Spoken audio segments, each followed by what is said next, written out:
예, 마지막이네요. 그죠? 그 선교 역사를 보면은 부흥의 일들이 항상 마지막 날에 있었던 때가 많습니다. 오늘도 그런 날이 임하기를 기도하겠습니다.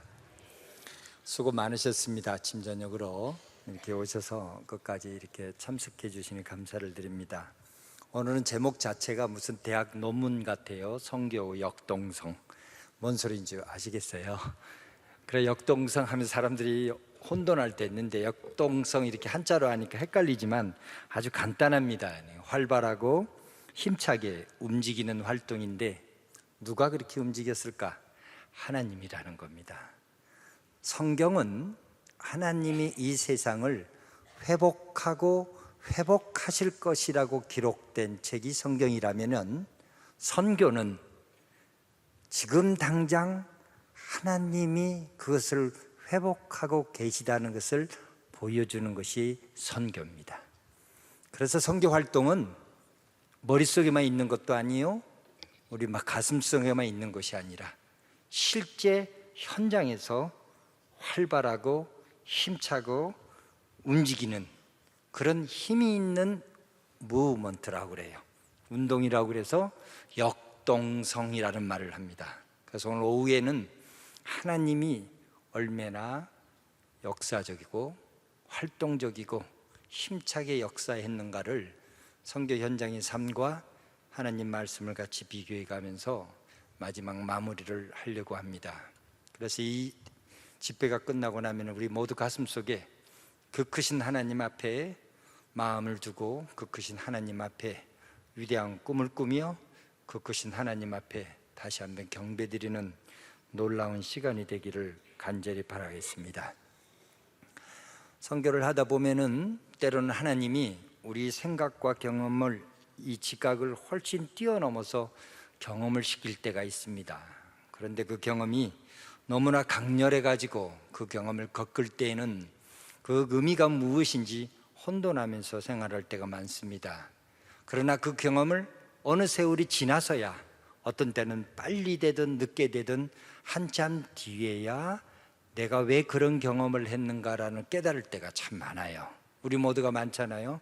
저도 파푸아뉴기니아 사역 갈 때 1년 정도 돼가지고 이제 어느 정도 사역이 돼서 이 동쪽에 있는 메케오 부족 마을이 언어 번역을 하는데 방언이라서 진짜 번역이 할 수가 없고, 좀 있으면 사역을 서쪽으로 옮겨야 되겠다는 이 결정을 하고 있었어요. 그러고 나서 서쪽으로 언어 조사를 하러 갔습니다.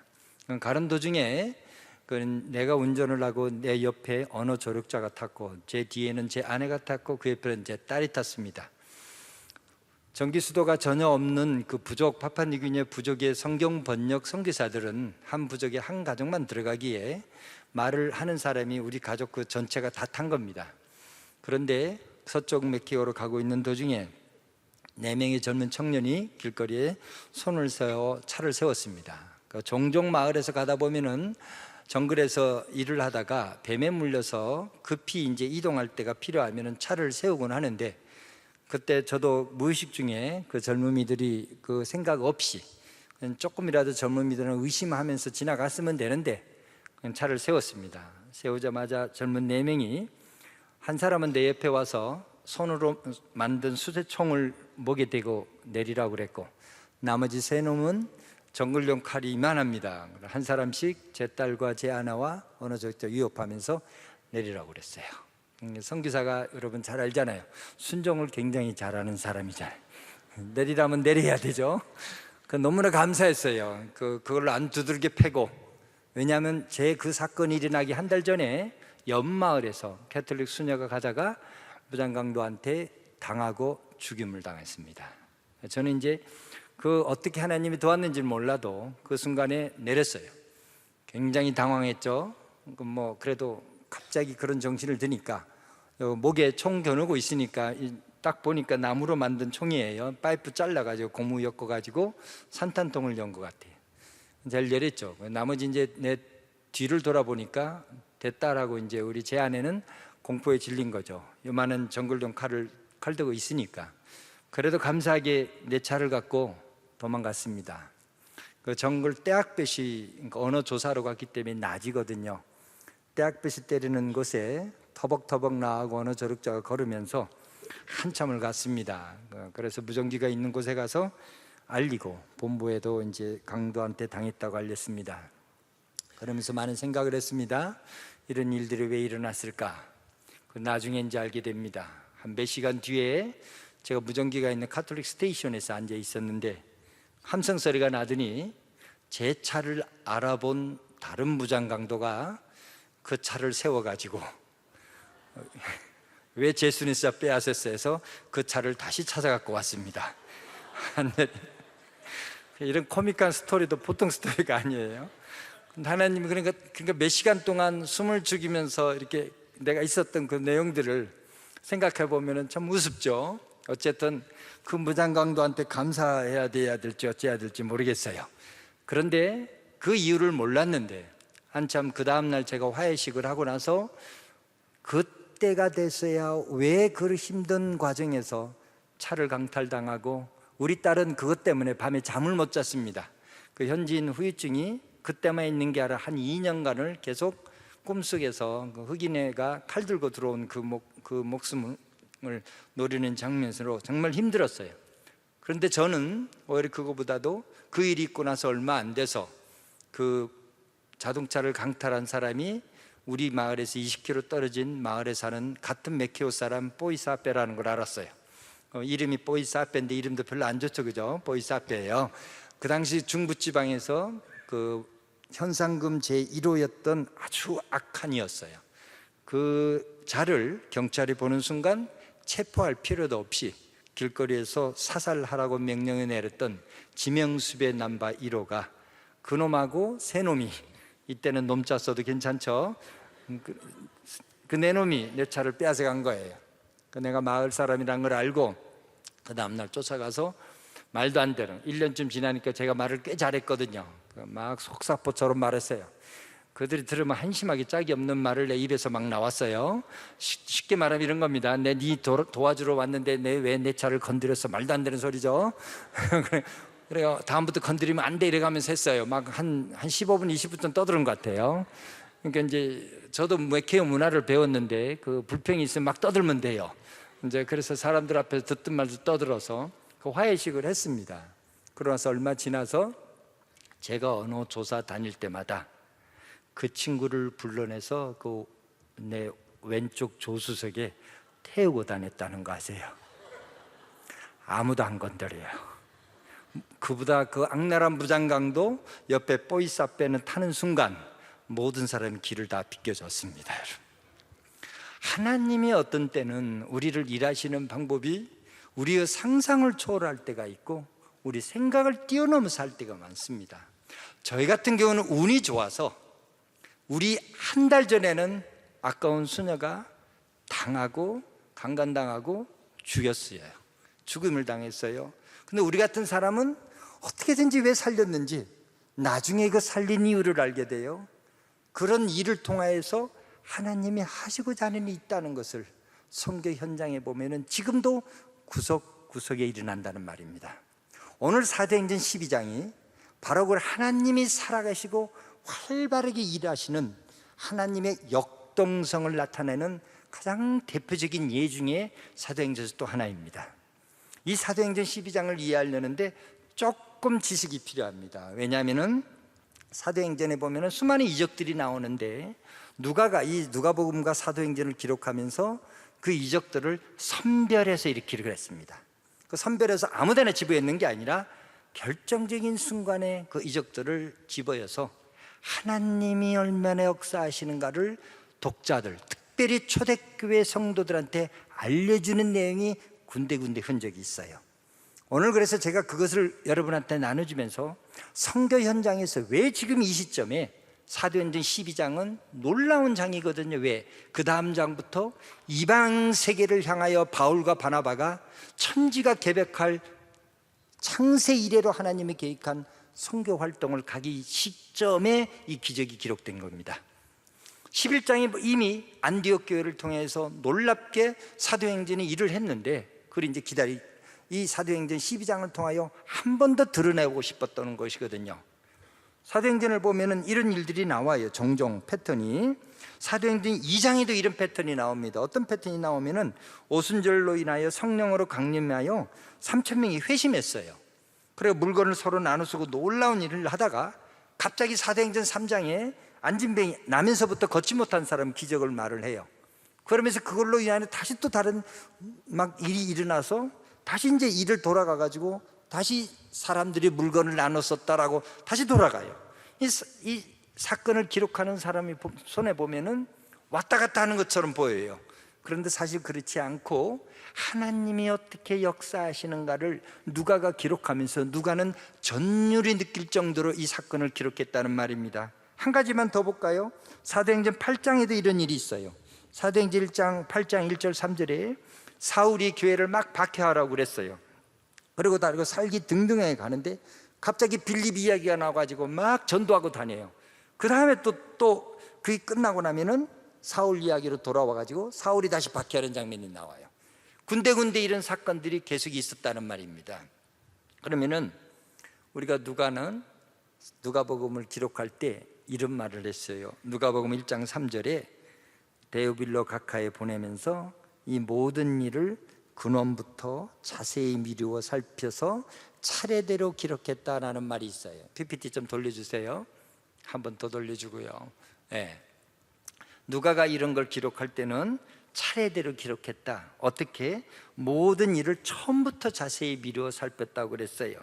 그래서 이 기적들을 간단하게 지멋대로 집어연 것이 아니라 누가는 세심한 손길로 앞뒤 전후 관계를 봐가지고 이 내용이 왜 중요한가라는 것을 집어였다는 말입니다.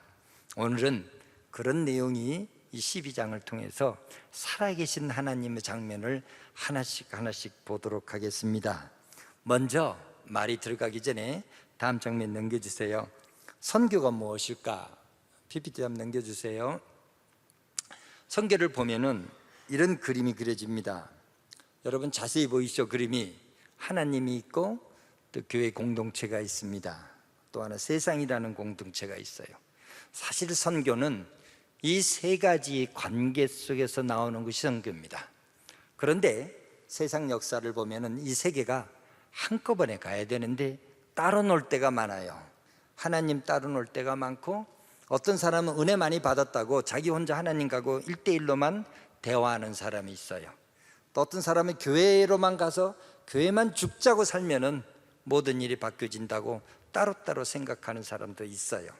어떤 사람은 무조건 세상에 가서 데모하고 세상을 바꾸자고 하면은 세상이 바뀐다고 생각하는 사람이 있어요.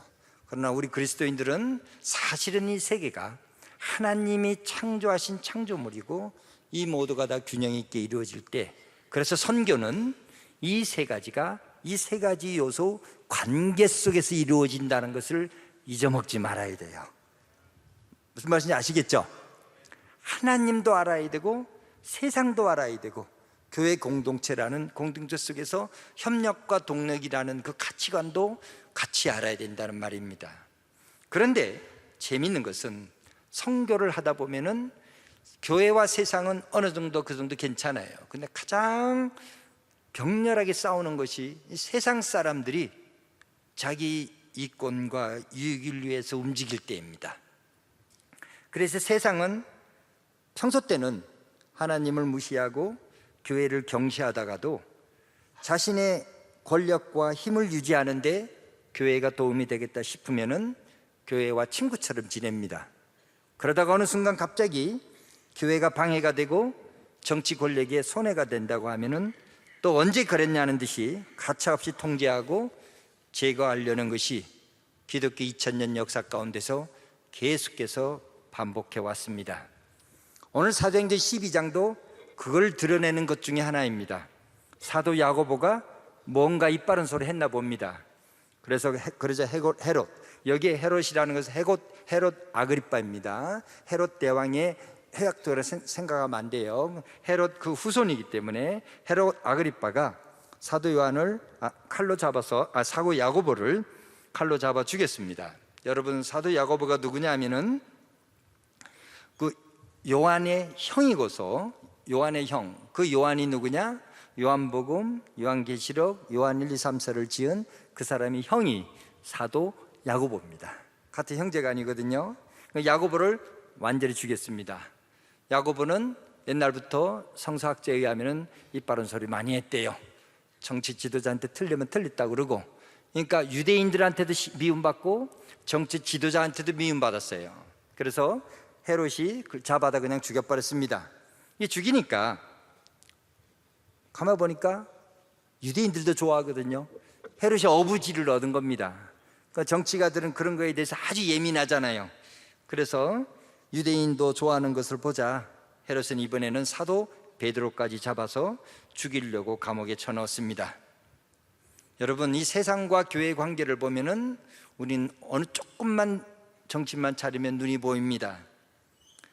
동서고금을 통하여 교활한 정치가들은 백성들의 인기만 붙잡는다면은 옳고 그름과 상관없이 얼굴에 철판간 행동을 서슴없이 하는 것이 정치가들의 행보이고 행태들입니다. 야고보 죽인 것으로 만족을 안 해서 이제 리더 중에 한 사람 베드로까지 죽이려고 작당을 한 겁니다. 다음 PPT 보면은 베드로가 한번 옛날에 감옥에 걸려서 풀려난 경험이 있었던지 몰라도 사도행전 5장에 그런 경험이 있어요. 이번에는 베드로를 쇠사슬에 묶어놓고 오늘 성경 읽어보면은 16명의 보초가 4명씩 짝을 지어 순번대로 지키게 했습니다. 그것도 모자라가지고 베드로 양쪽에 군인 2명이 더 지켰습니다. 바로 죽이려고 했지만 유대인들의 3대 명절 중에 하나인 7일 동안에 한 무교절 명절이 있어가지고 무교절이 끝나면 죽이려고 작정을 했습니다. 그 중 하루가 유월절이거든요.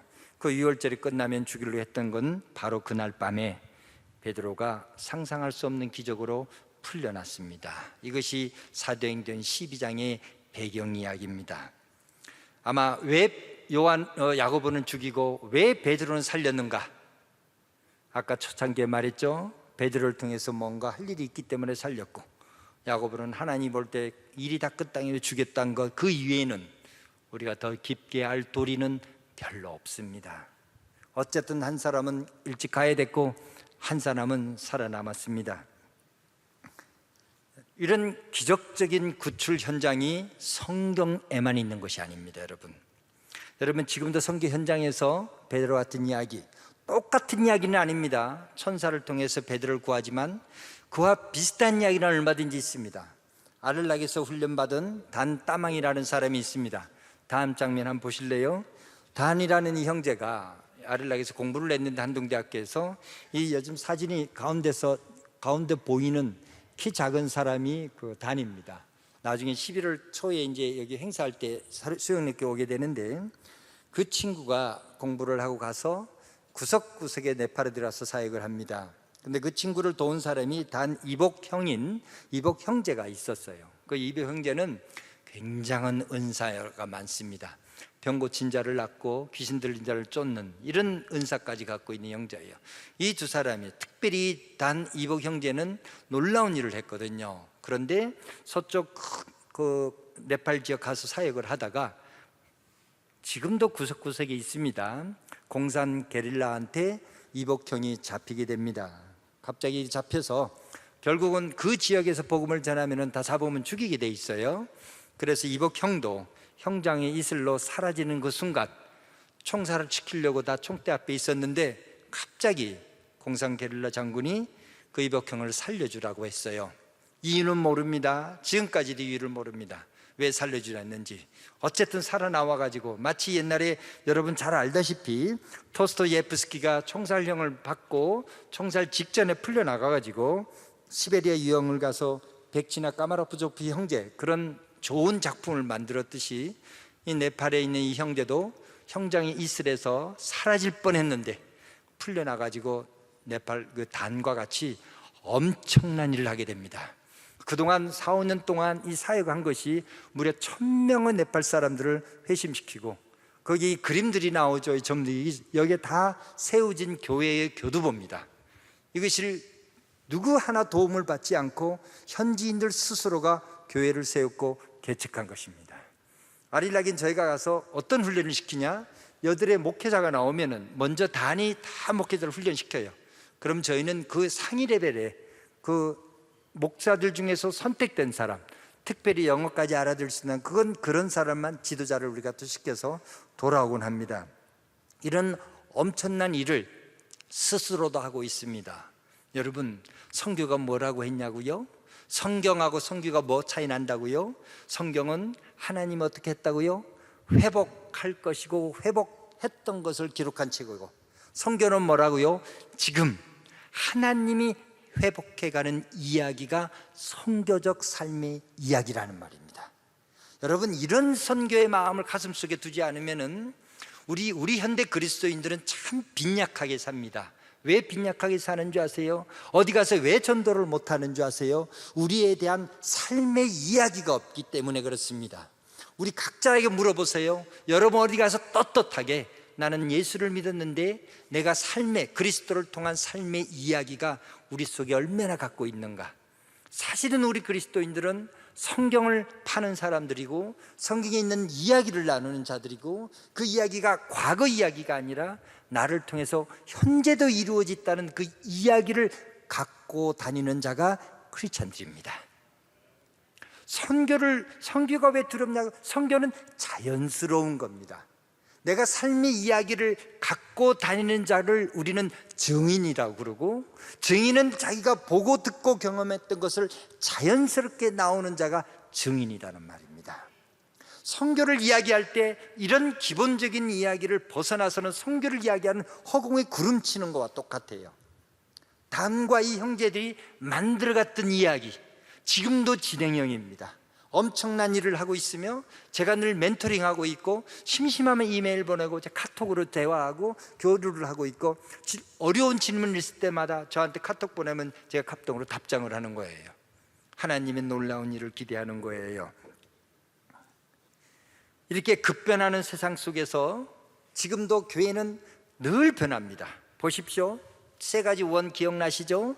세상을 늘 변합니다, 사람들이. 그런데 교회도 함께 변해야만 세상에 이렇게 대화를 할 수가 있는데, 세상은 변해가는데 교회가 너무 정착돼 있고 고착돼 있으면은 애석하게도 선교를 하는 쪽쪽 세상과 어긋나게 됩니다. 그것이 이 선교 세계 현대 선교의 비극적인 요소 중에 하나입니다. 그 대표적인 예가 두 번째 제가 이야기를 말하는데 사도행전에도 나와 있어요. 급변하는 상황 속에서 오늘 사도행전 12장에 무슨 사건이 일어났었어요? 사도 야고보는 죽였죠. 베드로까지 잡혔어요. 교회는 발등에 불이 떨어졌어요. 너무나 심각한 상황이에요. 교회가 모였어요. 할 수 있는 일이라는 거 아무것도 없잖아요. 교회가 위기감과 함께 기가 막혔을 것입니다. 세상의 통치자가 권력과 힘으로 교회를 밀어붙이면 교회가 할 수 있는 일이라는 것은 세상 사람들이 볼 때 최고로 무기력한 기도 위에는 할 것이 없는 것이 교회 아닙니까? 진짜 그렇습니다. 세상이 무력으로 교회를 침공하는 순간 교회는 대항할 수 있는 것이 사실은 별로 없습니다. 우리가 같이 무기 들고 싸울 수도 없는 노릇이요, 우리 그리스도인들은 원수를 사랑하라는 거기 때문에 어떤 때는 당해야만 했던 역사가 기독교 2000년의 선교 역사입니다. 그런데 이런 상황에서도 교회는 속수무책으로 기도하고 있었어요. 교회는 그날 밤에 베드로가 구출을 때리라고는 단 한 사람도 기대하고 있지 않았다는 것을 나중에 사도행전 12장을 보면 압니다. 그런데 하나님은 교회가 그렇게 생각하는 순간에도 한시도 주무시지도 아니하시고 졸지도 아니하시고 활동하시고 역동적으로 움직이셨다는 말입니다. 누구를 통해서요? 하나님이 천사를 통해서 베드로를 구출했다는 말입니다. 그 구출된 베드로는 탈출한 죄수는 발각되는 순간 사형을 당하기 때문에 베드로가 용기를 내가지고 감옥에서 나오자마자, 감옥에 나오는 순간은 잘 몰랐어요. 베드로고 비몽사몽간에게 환상을 보는 것처럼 나왔어요. 나와가지고 보니까 놀라운 일이 난 거죠. 사실 베드로가 모르길 잘했어요. 그죠? 천사가 이끄는 거 보다가 루처럼 속은 기둥되면 어떡해요? 뭔 소리인지 잘 모르는갑다 이게. 모르는 게 나아요. 그냥 하나님 구출하는 거 모르는 게 나아요. 정신 나와요. 정신 차리다가 그냥 철장 나오다 머리 철장이 부딪힐지도 모르고 그냥 나와서 이렇게 순식간에 나왔어요. 그래서 맨 먼저 베드로는 자기가 구출되자마자 모여있는 교회 성도들이 모여있는 곳으로 와서 문을 두드렸습니다. 몸종 로데가 뭐랬어요? 그날 밤 몸종 로데가 베드로가 소리를 듣고 본인도 정신이 없었죠. 놀라고 문도 안 열어주고 쫓아갔습니다. 뭐라고 그랬어요? 교회한테 베드로라고 했어요. 베드로가 옆에 왔다. 교회가 첫 번째 뭐라고 반응해요? 몸종 보고 미쳤다 그랬어요. 왜 미쳤다 했을까요? 왜 미쳤죠? 베드로는 감옥에 있어야 되죠. 지금 이 순간에 누가 이걸 구출하랴? 여러분, 이걸 먼저 머릿속에 이어두세요. 좀 이따 제가 강조를 할 겁니다. 그래서 베드로가 확인조차 안 하고, 그러니까 몸종 로데도 한술 더 떴죠. 몸종 로데 이 부산 여자죠. 내 안 미쳤다. 버뜩 가보소. 아이가 빨리 가보소. 베드로도 사도 베드로입니다. 사도 베드로. 그러니까 또 한다는 소리가 두 번째 반응이 어떻겠어요? 교회는 아예 확인조차도 안 합니다. 그거 베드로의 천사야. 여러분, 이거 아무도 안 있게 들리십니까? 여러분, 당시 유대인 문화 가운데서는 각 개인마다 천사가 있다는 걸 믿었어요. 베드로 천사라는 소리는 베드로가 죽어가지고 베드로 천사가 왔다는 그 소리입니다. 아시겠습니까, 여러분? 그런 상황 속에 접어들었단 말이에요. 사람마다 그렇게 자신들이 믿고 있던 그 천사가, 하나님이 그 천사를 사용하여 그날 밤에 베드로를 구출하리라고는 그 모여있는 기도를 열심히 했던 성도들 중에 단 한 사람도 없었다는 겁니다. 왜 누가는 이 사건을 여기에다 집어였을까요? 좀 있으면 13장에 이방 선교가 시작됩니다. 앞으로 이방 선교는 유대인들이 가졌던 가치관과 사고방식으로는 도무지 이해할 수 없는 일들이 일어납니다. 자신의 문화를 버려야 되고 유대인의 정체성 가지고 일을 할 수 없습니다. 그걸 뛰어넘을 수 있는 사람이 하나님이 성령께서 역사하시는 것을 바라보고 찬송할 수가 있거든요. 누가가 바라볼 때 이 사건은 그냥 사건이 아니에요. 그 당시 교회에 잠자고 있는 사람들을 고발하기 위해서 기록했던 것처럼 보입니다. 하나님 성령께서 역사하시는 성령의 역동적인 역할을 교회는 그거 미쳤어. 그거 베드로야. 그거 아무것도 아니야. 그거 내가 다 알아. 이런 식으로 반응했다는 말입니다. 왜 이것이 중요할까요? 현대 선교, 제가 방금 말했죠. 세상은 끊임없이 변합니다. 이 변하는 것에 교회도 같이 변해서 하나님이 어떻게 역사하시는가 그것에 예민하게 반응하지 않는 순간 교회는 도태되고 망한다는 겁니다. 이것이 기독교 역사에서 가장 무서운 장면 중에 하나입니다.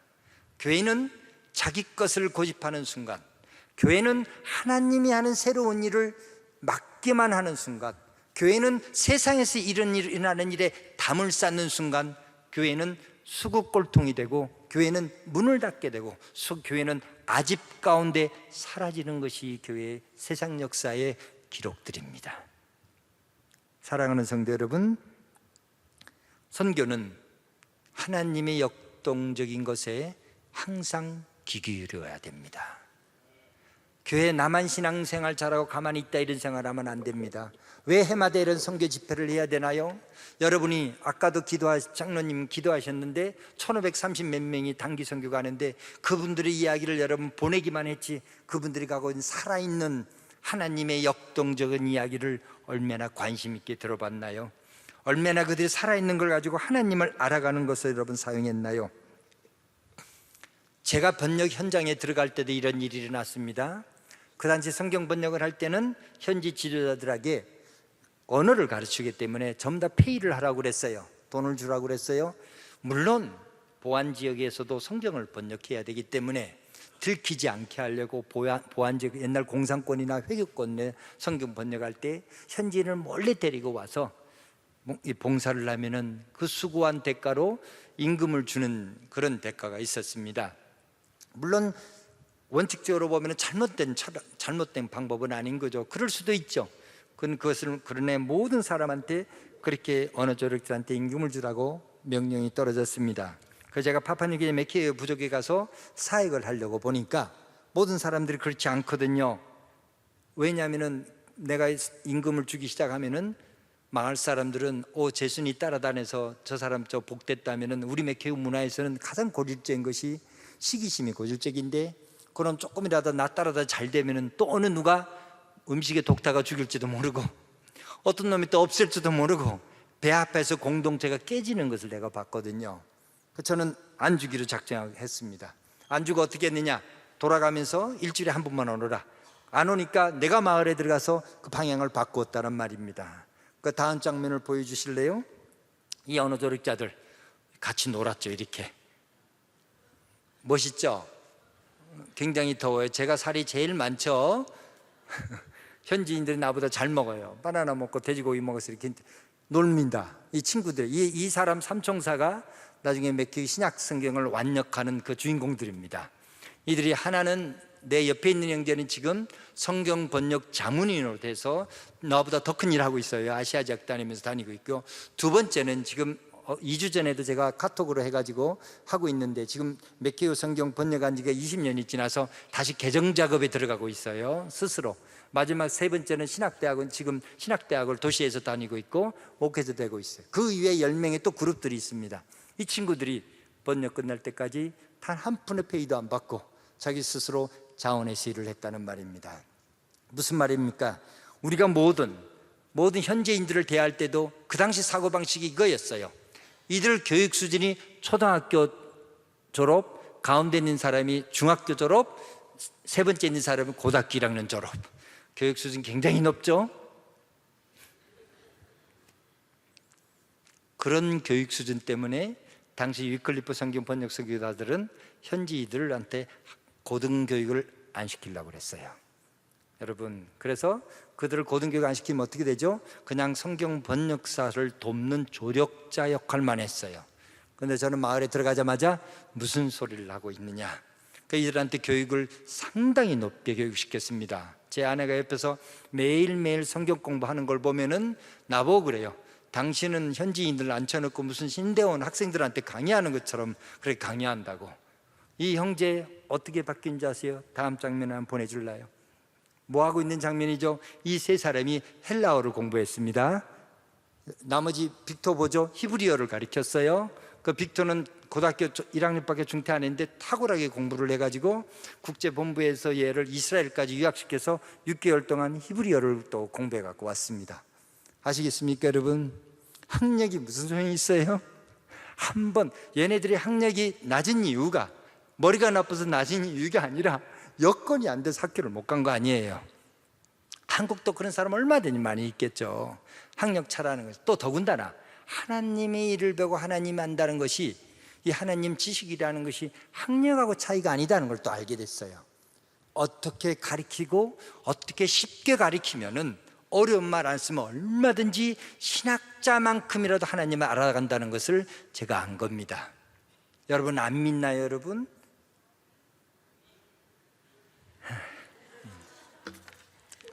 수영 높게 수준으로 알아드리겠습니다. 왜 이것이 중요할까? 미쳤다. 베드로 천사, 내가 이런 말을 바꿀까요? 정신없는 소리 말라. 세계 선교 역사 현장을 보면은 새로운 일을 할 때마다 똑같은 소리 들었습니다.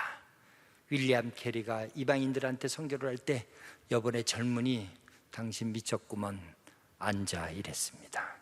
하나님이 구원하기를 원한다면은 하나님 스스로 너 없어도 얼마든지 구원한다 이런 소리 했어요.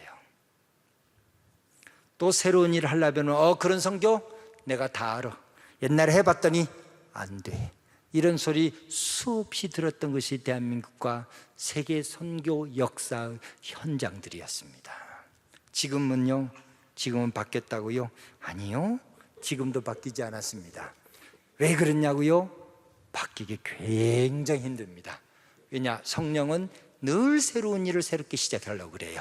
근데 교회는 그런 일에 두려움이 있고 실수를 하면은 부작용 때문에 될 수 있는 대로 적게 하려고 그러고 안 하려고 하는 것도 많다는 말입니다. 선교 역사를 보면은 교회는 틀에 박힌 생각과 주장 때문에 하나님이라시는 것에 수동적으로 반응하고 종종 반대와 거절로 교회를 어지럽힐 때가 많습니다. 여러분 잘 아시는 대로 종교개혁자 루터도 아시죠? 루터가 종교개혁할 때 부패한 사제들 문제도 있었지만 더 중요한 것은 면죄부였습니다. 아니, 죄를 돈 주고 돈 받고 사고 팔고 한다니 말이 안 되는 신학적 논리를 가지고 틀렸다고 했습니다. 그러면 교회는 그걸 봐가지고 좀 이렇게 과연 그런가 하고 살펴봤으면 됐는데, 교회는 루터 보고 미쳤다고 그랬고 반대했으며 루터를 죽이려고 했습니다. 그래서 개신교와 천주교가 나눠졌습니다. 최근에는 어떤 일이 있었나? 여러분 로닝 커닝햄이라고 할 겁니다. YWAM, 한국의 예수전도단 맨 처음 세운 로닝 커닝햄, 그분도 마찬가지였습니다. 젊은이들에게 초교파로 젊은이들에서 선교단을 이끌려고 했어요. 그러나 로닝 커닝햄에 속한 하나님의 성령이었던 교단은 로닝 커닝햄 보고 그 말도 안 되는 소리 집어치우라고, 초교파 같은 이 소리 치우라고 해서 할 수 없이 로닝 커닝햄 나와가지고 YWAM이라는 예수전도단을 만들게 됐습니다. 우리가 잘 아는 7,000편의 찬송시를 시은 찰스 웨슬리도 있습니다. 원래 그 사람은 앵글리칸 교회에 남아있으려고 그랬어요. 찬송시도 엄청나게 지었어요. 그들은 그 교회 안에서 남아서 갱신하려고 그랬어요. 교회가 말을 듣지 않았습니다. 할 수 없이 찰스 웨슬리가 감리교단을 만들어서 새로운 일을 모색해야 됐습니다. 왜 이런 역사를 말을 해놔야 되나요? 그만큼 교회는 새로운 하나님의 성령의 역사 일에 늦게 반응하고, 반응해도 반대를 하며 때로는 일을 가로막을 때가 많다는 말입니다. 사도행전을 봐도 그래요. 사도행전 일한 사람들은 사도들이 한 것이 아닙니다. 평신도 빌립이나 스데반 같은 사람들이 치고 나가는 것을, 놀라운 사역이 일어나는 것에 오히려 거꾸로 보면은 교회 지도자들은 사도들이 쫓아다니면서 뒷수습하고 다니는 것으로 보입니다. 성령의 일은 때로는 그렇게 놀랍게 역동적입니다.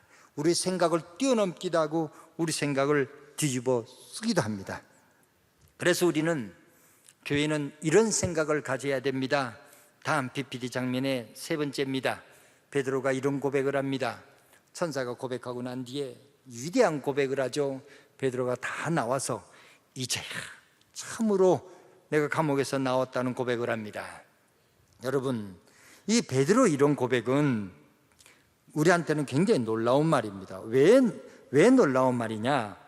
베드로가 천사의 도움으로 감옥에서 이렇게 나온 것이, 이것이 첫 번째 아니거든요.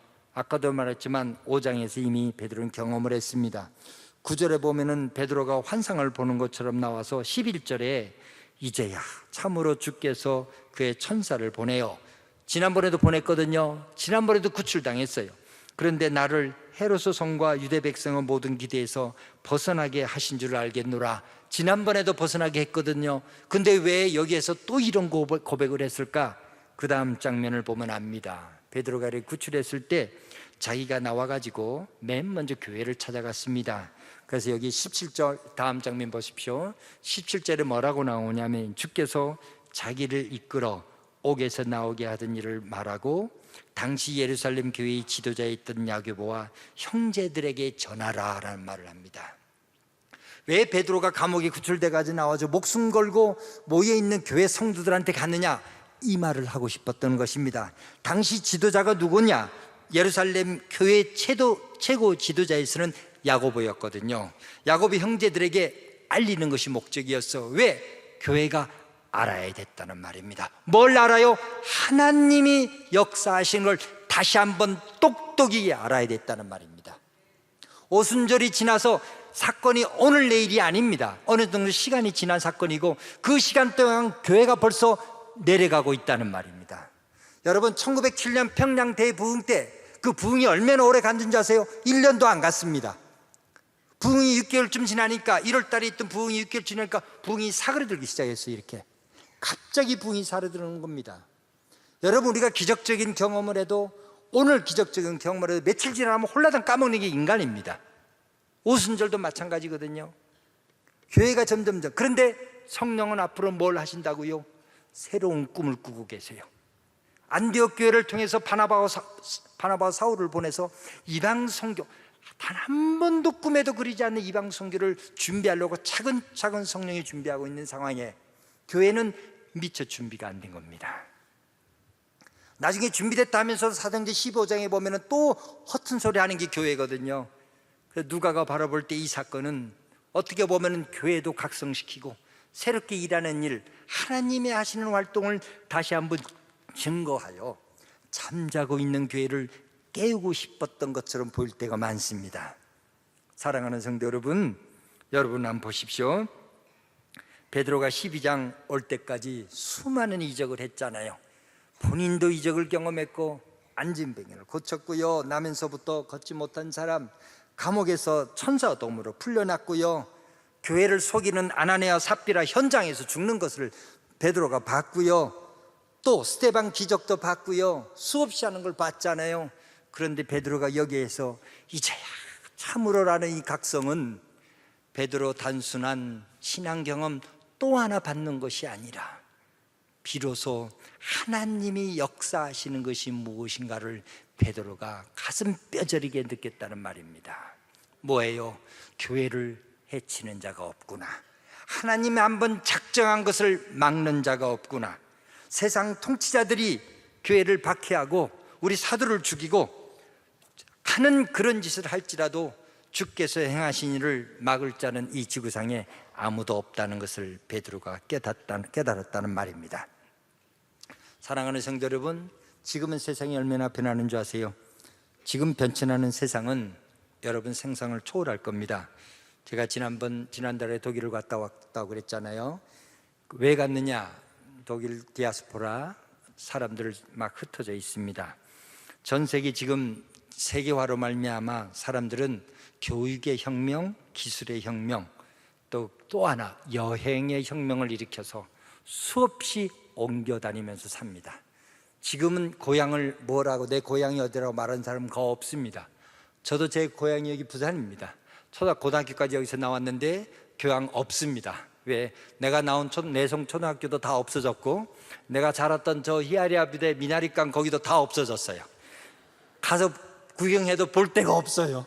여기가 말해주기도, 네 고향 어디 몰라. 나도 장소 없습니다. 무슨 말이죠? 다 흩어져 사는 세대가 됐어요. 멀리 가서 흩어져 삽니다. 제 아들 딸도 더 그랬죠. 아들 딸도 멀리 가서 살아 하니까 정말 며느리 사이 다 미국 촌놈들 얻어가 저 진짜 멀리 가서 살아요. 그런 세대입니다. 우리뿐 아닙니다. 주변 모든 사람들이 이제는 국적 불문하고 사귀는, 부산은 안 그런지 몰라요. 오로지 나는 부산 여자, 오로지 부산 남자, 이런 사람 있어요? 있을지 몰라요. 그죠? 대부분 그렇게 생각 안 해요. 다 뒤죽박죽 성격입니다. 그렇게 흩어져 사는 사람, 우리를 전문용어로 디아스포라라고 그럽니다. 세상 사람들은 어떤 때는 자의적으로 흩어져 살기도 합니다. 여행 가거나 공부하거나 좀 더 잘 사는 곳에 찾거나 병 때문에 건강 좋고 질 좋은 삶 얻으러 이렇게 흩어져 사는 사람이 있고, 또 어떤 사람은 극과 극으로 반대로 전쟁이나 자연재해나 폭정이나 독재자 피해가지고 강제적으로 떠나는 난민들까지 수없이 많습니다. 이들은 종교적 배경도 다르고 무슬림, 힌두교, 불교, 무신론자들이 막 섞여 있습니다. 그런데 재미있는 현상이 있습니다.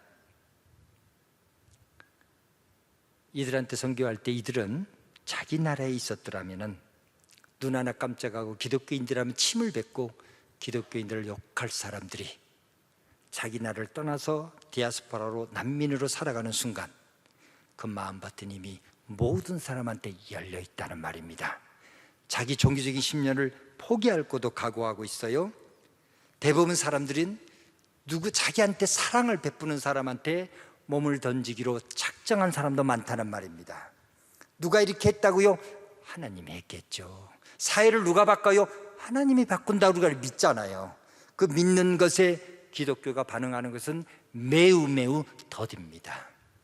그런 현상을 수없이 보았다는 말입니다. 왜 이렇게 하나님을 흐트러 놓을까요? 여러분 한번 생각해 보십시오.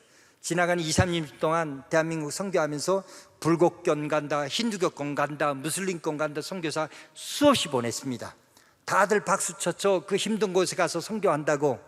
그런데 여러분, 결과를 돌이켜 보면은 엄청난 돈을 쏟아부었고 엄청난 재정을 쏟아부었고 엄청난 사람이 같지만 상황 자체가 굉장히 어려운 상황이라서 열매는 형편없습니다. 여러분, 무슬림 지역이 얼마나 사역을 회심하고 돌아왔나요? 여러분, 그 숫자를 셀 수 있나요? 형편없다는 걸 모두가 다 이구동성으로 말합니다. 선교사들 세계에서도 얼마나 어려운지 그들 스스로도 다 고백하고 있습니다. 그런데 여러분, 하나님이 사람을 흩어져 놓으니까, 난민이나 디아스포라로 흩어지니까 그들이 첫 번째 만나는 사람은 크리스찬들이 만납니다. 크리스찬을 만나면서 차근차근 말을 바꾸러 가는데, 그 크리스찬들의 사랑을 통하여 자기 나라에서는 도무지 듣지 않는 그리스도 복음을 하나씩 들어간다는 말입니다. 그래서 그들이 변해가는 것이, 선교사가 20년 사역한 것보다 크리스찬 사랑들이 2주 동안 사랑을 베풀고 돌아오는 숫자가 더 많다는 말입니다. 이 세상의 변화요, 그 수많은 변화 중에 하나일 뿐입니다. 여러분, 이런 세상을 우리가 알 때만이 선교를 알 수가 있습니다. 마치 조선시대 때 왜 우리가 한국 사람들이 일제강점기 때 미국 선교사들을 쉽게 받아들였느냐? 그 당시에는 일본 사람들이 우리나라를 점령하고 있었거든요. 우리한테 왼수는 일본 놈이거든. 그 서양 선교사는 일본 놈을 묻지를 대안이었거든요. 하나님이 그 역사 사회적 상황을 무시하면서 사용하지는 않습니다. 그런 대안 때문에 한국 사람들은 서양 선교사들 말에 활짝 문을 열어놓고 쉽게 예수를 믿고 하나님께 헌신했던 그런 기록을 우리 모두가 갖고 있다는 말씀입니다. 아릴락도 지난 3년간 이런 글로벌 환경에 부응하기 위하여 다양한 단체와 협력하고 흩어진 사람들을 또한 훈련을 시키고 있습니다. 다음 사진 한 번 보실래요? 지난번 이렇게 난민 훈련입니다. 이게 독일에서 이루어진 일입니다. 아릴락 교수들이 가서 훈련을 시킵니다. 졸업장도 아릴락 이렇게 패컬티들이 있고 이름이 한가운데 아릴락 보이죠. 이란 난민자들, 인도 타밀 난민자들, 무슬림권들이 와가지고 하나씩 이들 마음을 훈련시키고 회심시켜가는 과정을 만들고 있습니다. 여기 온 사람들은 완전 무장해제입니다. 왜냐고요? 이들은 언제 쫓겨날지 모르는 상황이에요. 그리스도 복음을 전하면 마음밭이 하나님이 준비한 것처럼 돼 있어요. 여기에서 회심이 굉장히 빨리 일어나죠. 이들한테 사랑을 베풀어서요. 그래서 이들이 너무나 유럽에는 프랑스에 있는 아프리카 사역자들, 또 독일에 있는 외국 아시아인들 난민 사역자들 수 없는 사람이 많습니다. 그러니까 이들을 왜 어떻게 할까라고 하다가 다음 사진 보여줄까요? 5월 23일 날 독일에서 아릴락 이사장님이 수영역교회 이규 목사님인데 가지 못하고 동영상으로 축하 메시지를 보냈습니다. 맨 왼쪽에 있는 저 이창기 목사님인데 독일 한마음교회 담임 목사님이세요. 그 교두부로 해서 유럽에서 가장 큰 교회가 저기입니다. 여러분 찾아가셔서 아릴락에서 왔다 하면 누구든지 환영할 겁니다. 수영역교회에서 왔다 하고 아릴락 이야기하면 다 환영받아요. 그 맛있는 거 얻어 먹으세요. 거기 가서 인사하시고, 거기 독일에 있는 큰 선교단체가 있어요. 440명 파송한 DM계라는 단체가 있습니다. 그들과 같이 협력해서 거기에 오는 무슬림들, 또 한국에서 오는 사역자들, 외국, 인도, 아시아, 아프리카인 사역자들을 우리 혼자 못하니까 수많은 단체와 같이 협력해서 사역하고 있습니다. 이런 선교적 방향, 이것이 바로 하나님이 하시는 역동성이라고 그럽니다. 지금도 활기차게 살아계셔서 세상 구석구석에 필요한 데를 하나님이 일을 하고 계신다는 말입니다. 다음 장면을 보여주면은 여기에 이란 형제인데, 이란 형제가 무슬림에서 쫓겨나서 난민으로 돼가지고 신분이 굉장히 불안한 상태에서 이들이 예수를 붙들고, 이 장면이 처음으로 예수를 자기 입으로 난생 처음으로 고백하고 세례받기 전입니다. 이분이 예수를 믿고, 그런 이란 형제 난민들은 굉장히 인텔리가 많습니다. 그 의사도 많고 교수들도 많고 교육 수준이 굉장히 높아요. 그 인도 타밀은 교육 수준이 좀 낮고 이런 사람들은 굉장히 높은 사람입니다. 이들은 다양한 경유지를 거쳐가면서 크리스찬들의 헌신적이고 사랑하고 섬기는 그리스도를 만나가지고 수백 년 수천 년 동안 가지고 있던 자기 종교를 쉽게 버린다는 것에 저 또한 놀랐습니다. 무슬림을 그렇게 천몇백 년 동안 믿고 있는 사람이 자기 나라를 떠나서 그리스도의 NGO 단체의 사랑의 손길을 받는 순간 자기가 무장하면서 나간다는 그것을 보고 참 이들은 하나님이 역사하시는 방법이 놀랍구나 하는 생각을 종종 해봅니다. 이런 세상이 놀랍게 변하는데 아직도 수많은 교회는 이제야 참으로라는 베드로 고백보다는커녕 전통적인 선교에 집착하고 고집하고 무조건 선교사는 현지에 있어야 하고 무조건 선교사는 파송해야 된다는 과거의 습관에 사로잡혀서 선교의 틀을 벗어나지 못할 때가 너무나 많습니다. 여러분, 사도행전 12장을 끝으로 베드로는 초대교회에서 큰 역할을 사라집니다. 그 사도행전 15장에 잠깐 나오다가 베드로는 없어집니다. 여기 사도행전 12장 7절에 보면은 PPT 보는 베드로가 다음 장면 보세요. 베드로는 다른 곳으로 갔다고 했는데 어디로 갔을까 가만히 보니까 베드로전서 1장 2절에 이렇게 있어요. 터키에 있는 로마의 통치령에 속한 본도, 갈라디아, 가파도니아, 아시아, 비두니아에 있는 다양한 언어 문화 속에 있는 사람들에게 관심을 갖고 자신이 겪었던 박해와 고난을 이겨내고 살도록 권면하는 장면이 나옵니다. 베드로가 어디를 갔다고요? 디아스포라가 된 겁니다. 흩어져서 베드로 스스로가 흩어진 겁니다. 그래서 흩어져 있는 크리스찬들, 이 똥골변에 쳐놓는 이 교회가 있습니다. 다 이들한테 베드로는 그 편지를 써서 놀라운 편지를 씁니다. 자기를 보라, 갇힌 자기를 보라, 자기 고난 당한 걸 보라, 환난과 박해를 이겨내라, 그 속에서 믿음 있게 살아나라, 이래라고 권면하는 것이 베드로였습니다. 다음 장면 보면 베드로가, 이 베드로전서 여러분 잘 아시잖아요. 위대한 선교적 메시지가 이 말입니다. 여러분 이거는 다 아니까 같이 읽도록 하죠. 시작. 너희는 택하신 족속이요 왕같은 제사장들이요 거룩한 나라요 그 소유된 백성이니 이는 너희의 어두운 데서 불러내어 그 기이한 빛에 들어가게 하신 이 아름다운 덕을 선포하게 하려 하십니다. 뭐라고요? 너희를 이끌어내신 그 하나님 아버지의 아름다운 덕을 선포하게 하려 하십니다. 교회가 왜 있냐고요? 이렇게 우리를 구원하신 아름다운 덕을 선포해야 할 그것 때문에 우리가 있는 겁니다. 땅까지 가서 선포해야 된다는 말입니다. 그래서 우리가 이 사도행전 2장을 마무리하면서 마지막에 베드로에게 한 이제야 참으란 고백을 다시 한번 마무리하면서 이런 말을 합시다. PPT 다시 한번 늘려주세요. 선교에서 세상을 심판하시는, 다음 장면 보세요. 하나님을 심판하는 방법을 보면 압니다. 여러분 사도행전을 처음부터 읽다 보면은 사도행전이 늘 평강 가운데 성장만 한 것이 아닙니다. 성장이 있었으면은 꼭 유혹과 박해나 어려움이 뒤따랐고 또 그것을 극복하면 또 다른 도약을 했다는 것을 반복적으로 보여주고 있습니다. 선교를 하는 교회는 이 원리를 절대 잊어서는 안 됩니다. 항상 성장한 게 아니라 성장하고 난 뒤에는 어려움이 꼭 따라왔고 어려움을 슬그럽게 극복하면 또 한 번 도약을 했고 또 그걸 극복하면 또 한 번 도약한다는 말입니다. 그런 것을 반복적으로 사도행전에 나와 있는데 안 그렇게 해서 여러분 선교를 하다 보면 그것이 당연하게 보입니다. 자기 멋대로 살아가는 사람에게 너를 다스리는 하나님이 계시고 그분의 통치를 받고 살라고 하면은 그 선교 좋아할 사람은 아무도 없습니다. 그렇기 때문에 그런 소리를 하면 듣기 싫어한다는 걸 모두가 다 안다는 말입니다. 여기 헤롯 왕이 조금이라도 종교적이었다면은, 베드로가 감옥 속에서 구출되는 걸 조금이라도 관심을 가졌더라면은 헤롯 왕이 교만 떨다가 죽는 그런 경우는 없을 텐데, 헤롯 왕은 하나님이 천사를 보내어 베드로를 구출했어도 배운 것이 하나도 없고, 헤롯 왕은 하나님이 놀라운 역사를 한다는 것을 베드로 구출 사건을 통해서 신적인 경외감도 갖지 않았습니다. 지금 대한민국 교회가 그런 교회가 될까 심히 두렵습니다. 하나님의 놀라운 일을 할 때마다 그곳에 관심 있게 쳐다보려고 하지도 않고, 그런 일일 때마다 하나님께 영광을 돌리고 경외감을 갖고 살펴보려고 하지 않고, 여기 사도행전 12장에 재밌는 말이 기록되어 있어요.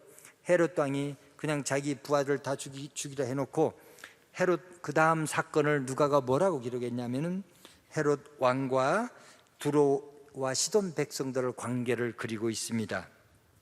무슨 말인지 하면 그 당시 헤롯은 시돈과 두로 사람들에게 자신의 땅에서 나는 곡물을 공급했어요. 근데 뭐가 틀어졌나 봐요. 둘의 관계가. 그 곡물을 중단하라고 했어요.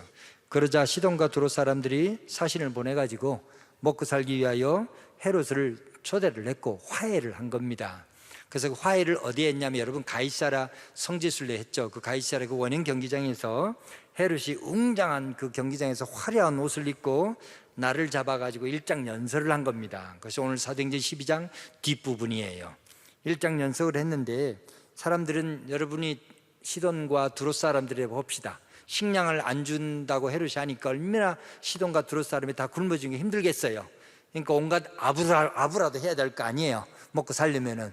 그래서 그랬는지 안 그러면 헤롯 왕이 너무나 옷을 좋은 걸 입고 나와가지고 헤롯이 일장 연설해가지고 헤롯이 하나님처럼 보였는지 아부했는지 진짜 하나님같이 보였는지 어쨌든 사람들은 굉장한 칭송을 했습니다. 뭐라고? 헤롯이 정말 하나님 같다고. 그랬더니 헤롯이 그 소리를 듣고 지가 마치 하나님이나 되는 것처럼 자랑 떨다가 성경은 뭐라고요? 하나님이 천사를 보내요. 그래서 몸을 쳤습니다. 그래서 그 벌레를 먹게 하여 그 벌레로 죽게 했습니다. 여러분, 왜 이런 이야기가 기록되어 있을까요? 이 사건을 시간적으로 기록했더라면 베드로가 구출한 1년 뒤에 헤롯이 죽습니다.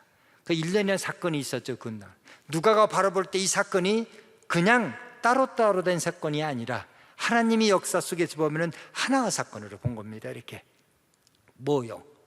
하나님이 일하시는데 길을 방해했고 하나님이 역사하시는데 관심 있게 보지 않았으며 하나님이 일하는 것에 자기가 하나님처럼 대들고 까불다가 하나님이 그 사람을 쳤다는 소리, 그 소리를 누가가 하고 싶어서 사도행전 12장을 기록했다는 말입니다.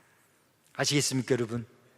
너무나 조용하게 계시니까 제 이 긴 내용을 어느 정도 이해했는지 저도 헷갈리기 시작해요. 지금 일이 이제 마무리돼 가는데 너무 조용해서 이걸 다시 처음부터 반복을 해야 되나? 제가 많이 힘드네요. 그죠? 오늘따라 이상하게 힘들어요. 시간을 저한테 길게 주면 안 되겠어요. 짧을수록 빨리 하는 것 같아. 길게 주니까 저도 헷갈리고 지금 표정이 이렇게. 오늘 이제 녹음된 거 다시 한번 들어보세요. 내가 너무 흥분해서 말을 빨리 하고 이랬을 수도 있으니까 시간 봐가면서.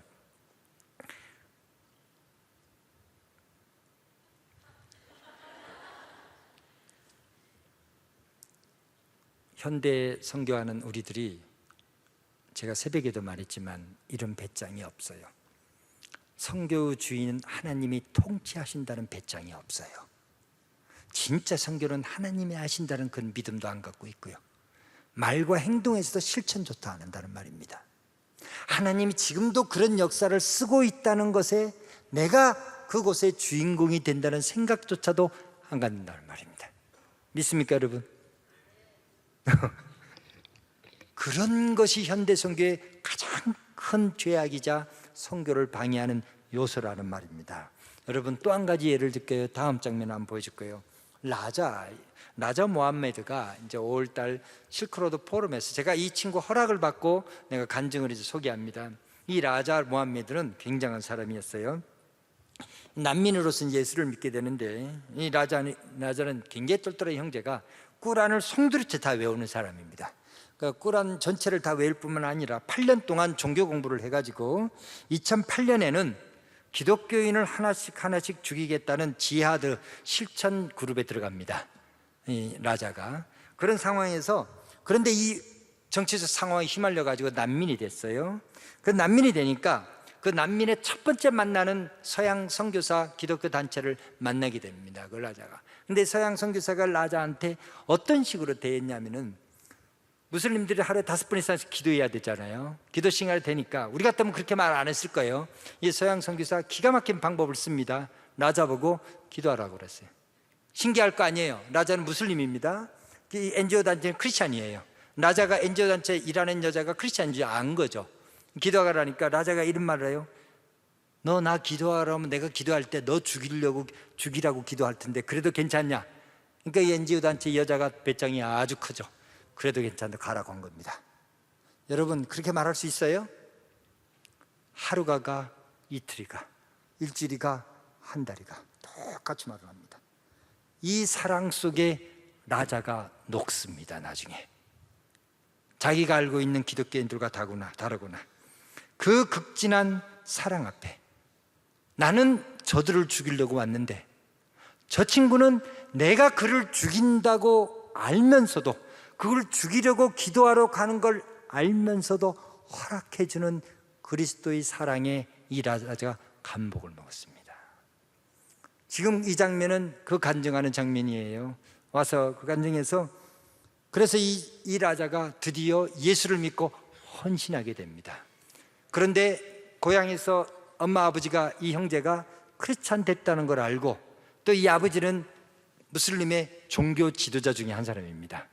온 가족이 모여서 관을 짜고 이 라자는 우리 집안에서 죽었다고 장례식까지 다 벌렸어요. 이 형제는 이 가족에서는 떨어져 나간 사람이요, 이 가족에서는 죽은 사람입니다. 그뿐 아닙니다. 얘가 예수를 믿었다고 지하드 사람들한테 길 가다가 집에 가다 칼 맞고 죽을 고비를 5번이나 넘깁니다. 그러면서도 이 라자는 계속해서 한 번 하나님을 믿었던 그 사랑을 변치 않고 살아가서 지금도 돌아다니면서 위대한 하나의 지도자가 되어 있습니다. 하나님의 사역은 방법은 너무나 놀라워요. 때로는 우리가 생각했던 방법 뛰어넘는 것이 하나님의 역사입니다. 왜 사도행전 12장이 이렇게 중요한 사건인가? 이방 선교를 하는 것 유대인들 머리로 도무지 깨달을 수 없습니다. 이방인들은 개돼지였어요. 이방인들이 함께 우리랑 같이 밥을 먹어 용납이 안 되는 겁니다. 이방인들이 예수 믿고 구원을 받아 용납이 안 되는 거예요. 그래서 사도행전 15장에 이방인들도 모세의 율법에 따라 할례를 받지 않으면 결탄코 구원을 받지 못하리라 라고 믿는 바리새파 사람이 말을 합니다. 그때 베드로가 일어나서 무슨 소리를 하고 있느냐, 나도 우리 조상들도 지키지 못하는 모세 율법을 가지고 이방인들한테 그렇게 올무를 씌우면 되겠느냐, 이렇게 일가를 합니다. 너나 나나 이방인들이 차별 없이 믿음으로 구원을 받는 거로, 그런 세상이 앞으로 사도행전 13장부터 일어납니다. 근데 이 초대교회는 그걸 할 준비가 되어 있지 않는 겁니다. 이제야 참으로 이거는 매일매일 일어난 각성운동이요, 수영역교회가 진짜 선교를 하려면 매 집회를 할 때마다, 매 순간을 할 때마다 살아계신 하나님의 역동성을 내 스스로 깨닫고 이제야 참으로 하나님이 그 일을 하는구나 라는 이야기가 울려 퍼져 나와야 된다는 말입니다. 우리 성도에서, 우리 가정에서 그런 이야기가 나와야 돼요. 내가 하나님 맞습니다, 내가 이렇게 알았던 하나님이 오늘 이렇게 커졌군요. 이제야 참으로 하나님이 살아계신 것을 내가 맛봅니다. 우리 자녀들도 그런 고백을 해야 돼요. 성교, 단기 성교 나가는 사람들이 작년에 나가는 거와 오늘 나가는 거 달라야 돼요. 하나님 이제야 참으로 주께서 우리를 헤롯의 손에서, 유대의 손에서 건져내는 걸 내가 알겠노라. 이제야 참으로 나를 통하여 이방인들에게 문을 열게 하는 것을 알겠노라. 이런 고백이 성교 집회의 본질이라는 말입니다. 살아계신 그 메시지, 우리는 그걸 잊지 말아야 돼요. 아니요, 하나님 안 죽었어요. 하나님 역동적입니다. 지금도 활발하게 움직이시고, 지금도 우리는 보이지 않지만 우리보다 앞장서서 가는 분이 하나님이라는 말입니다. 우리가 눈을 조금만 다르게 보면은 난민이 원수가 아니라 난민이 우리한테 보낸 하나님의 천사요, 디아스포라 이들에게 우리한테 힘들게 하는 사람이 아니라 몇십 년 선교 사역을 돈을 쏟아붓고 에너지를 쏟아부어도 결실 없는 것을 하나님이 보낸 천사들이다는 말입니다. 그런 교회의 관점이 우리가 완전히 바뀔 때 선교 찬송 소리고 할렐루야 소리가 천군 천사와 같이 화답하는 소리로 이 땅 가운데 울린다는 것이 선교의 메시지입니다. 말을 마치도록 하겠습니다. 다음 장면 보면은 이 메시지는 어디 가나 똑같습니다. 단 한 번도 변한 게 없습니다. 너희는 열국을 보고 또 보고 놀라곤 또 놀랄지어다. 너희 생전에 내가 한 일을 행할 것이라. 혹이 너희에게 할지라도 너희가 믿지 아니하리라. 우리는 믿을 수 없는 존재들이요, 우리는 너무 믿음이 없어서 때로는 하나님의 아니요, 아니면 하나님 일이 너무 커서 우리 머리로 도무지 이해가 안 될 때가 많다는 말입니다. 옛날 10년 전, 15년 전에 선교사들이 쓸데없는 곳에 많이 가 있다, 안 가도 될 곳에 많이 가 있다, 선교 재배치라는 말을 했습니다. 다들 뭐라고 앉으세요? 웃기는 소리 말아라. 여기 지금 선교사 많아도 할 일이 얼마나 많은데 왜 그렇다는 소리 하느냐 했어요. 그런데 하나님은 정말로 그걸 멋지게 보여주려고 중국 같은 경우는 작년에 3,000명, 3,500명을 다 추방시켜 버렸습니다. 중국뿐 아닙니다. 아시아 지역에 조그마한 나라도 점점 그런 나라가 많아지고 있어요. 지금 흩어진 사람들 갈 곳이 없습니다. 지금요, 지난번 5월달, 6월달 포럼에서 무슨 소리가 나온지요? 옛날에는 선교사 재배치하면 벌벌 떨었어요. 나 안 떠나 선교지 가면 선교 후원 끊어 이런 짓 했는데, 지금은 강제로 추방을 시키니까 자기 스스로 재배치를 하게 되는 겁니다. 여러분, 인간이 그만큼 늦다는 거 아세요? 항상 하나님이 빠르다는 거 아세요?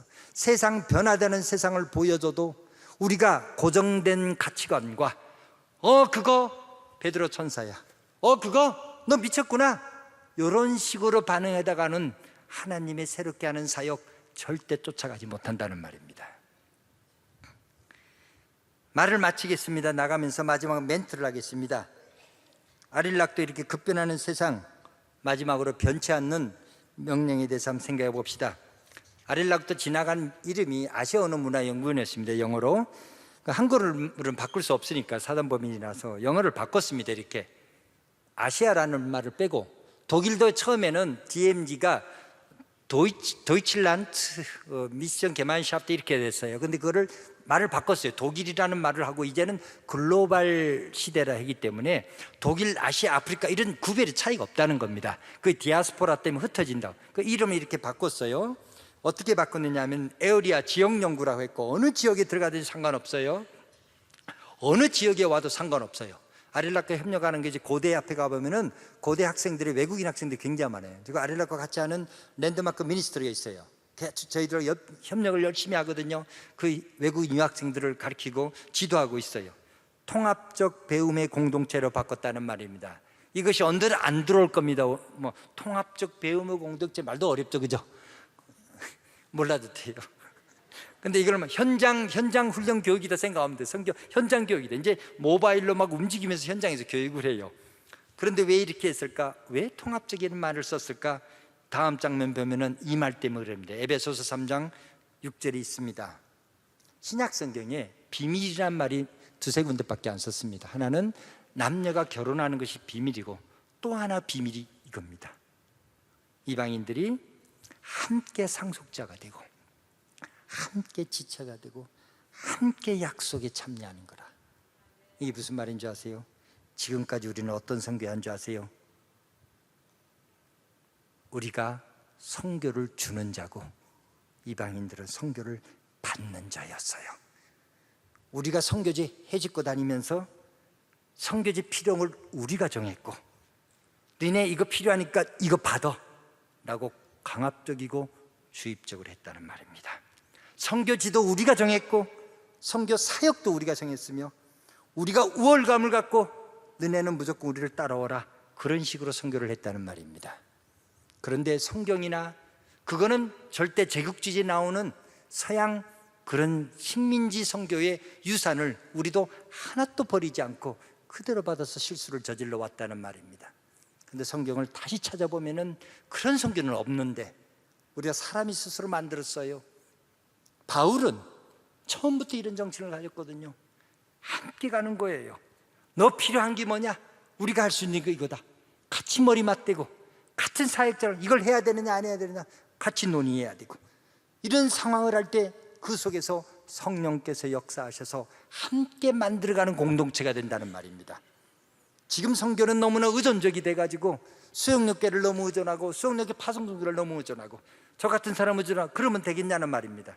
선교는 그게 아니다는 것 다시 한번 함께가 추구하는, 예수 그리스도 말씀과 함께 성장하기 위하여 함께 필요를 잡고, 함께 사회를 변혁시키고, 함께 머리를 맞대면서 나아가는 통합적인 학습 공동체, 서로 배우고 서로 가르치는 겁니다. 선교는 일방적으로 너 말 들어 이런 생각이 아니거든요. 그 우리가 실수를 많이 저질렀어요. 엄청 회개해야 됩니다. 우리도 현지를 막 종처럼 부리고 지금도 안하무인교를 하는 사람 많아요. 여러분, 사람입니다.